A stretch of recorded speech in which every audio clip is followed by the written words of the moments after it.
Welcome to This Explainer.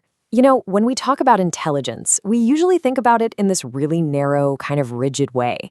But the truth is, the architecture of the human mind is so much more complex, and honestly, so much more beautiful than a simple, standardized test.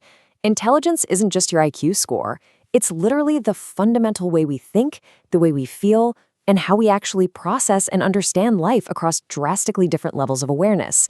So get comfortable and settle in, because today we are going to explore every single level of intelligence. And along the way, I bet you're going to recognize exactly how you see the world. So, is intelligence just an IQ score? For decades, society has pretty much yelled yes at us. But I really want you to completely reconsider your preconceived notions about what it means to be smart. Instead of a static number, imagine intelligence as a giant ascending ladder. Picture different people standing on different rungs of this ladder. As you move up from one step to the next, your entire view changes. Every single step sees the world completely differently. It's not just about raw computing power, guys. It's about the depth of your human experience. All right, let's jump right into this. Section 1, Navigating Everyday Life.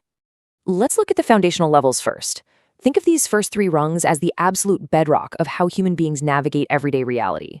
Before we can go pondering the secrets of the universe, we have to actually exist in the physical world, right? We have to survive. On the very first rung, we have the subnormal level of intelligence. Down here, life is experienced mostly through basic senses, simple, immediate reactions to the world, like a smile or a physical touch. Step up one rung to the below average level, and the view shifts to a highly practical, routine-based daily existence. Think of hardworking folks focused on simple work and daily life. Then we hit the average level, and this is where the vast majority of the world operates. This mind effectively handles normal life, manages relationships, pays the bills, and navigates social circles. It is the solid, completely reliable intelligence that literally keeps the wheels of society turning. As we climb higher, things shift. Section 2, Seeing the Unseen Patterns. Leaving that realm of everyday routine behind, cognitive processing speeds way up. But it doesn't just get faster, it gets significantly deeper. The mind starts shifting its focus to the underlying structure of things. And it's actually super fascinating to contrast two distinct minds on this middle section of the ladder. On one hand, you've got the above-average mind. This person thinks incredibly fast. They absolutely love puzzles, and they're brilliant at spotting connections that most of us just completely miss. Really quick, really sharp. But contrast that with high intelligence. High intelligence isn't really about speed. It's all about depth.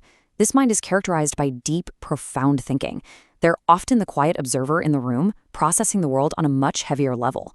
And honestly, because of that intense depth, someone at this level often feels kind of different or isolated from the crowd. Moving further up the ladder, we enter Section 3, Breaking Rules, Combining Fields. Now we're getting into highly complex territory.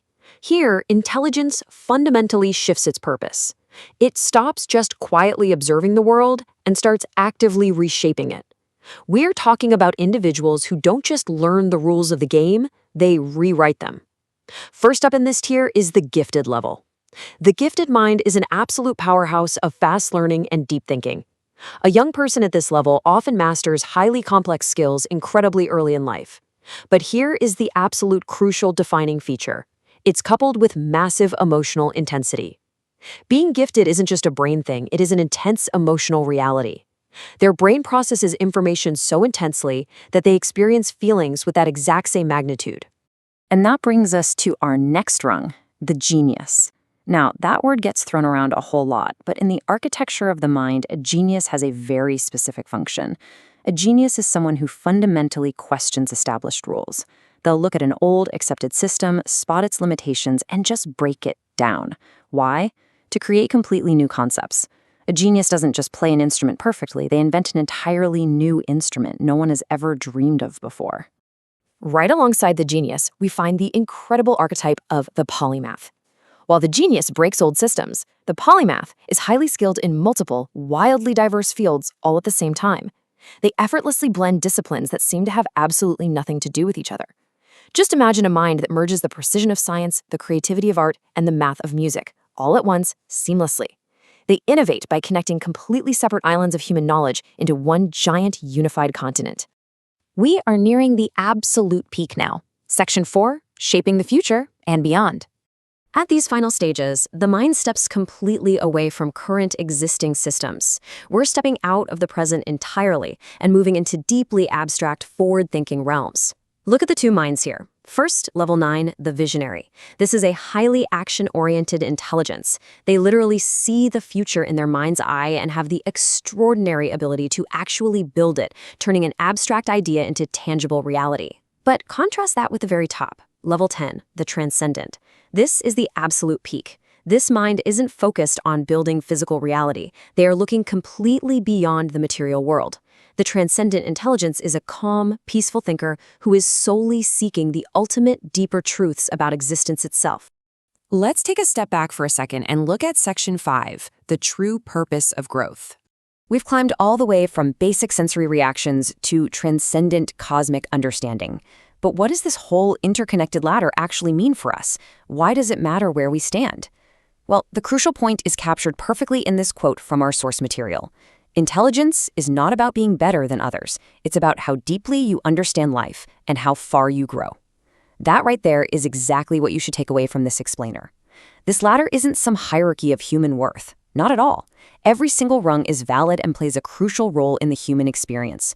True intelligence is really just a measure of your own deep understanding of life and your commitment to keep growing upwards. So I want to leave you with this final, provocative thought to ponder today. Which level are you on, and how are you going to use that deep understanding to grow? Because once you recognize how you currently perceive the world, you totally unlock the power to expand that perception. Seriously, don't worry about comparing your rung to someone else's. Just focus on your own personal trajectory of growth. Keep learning, keep questioning, and keep climbing that ladder.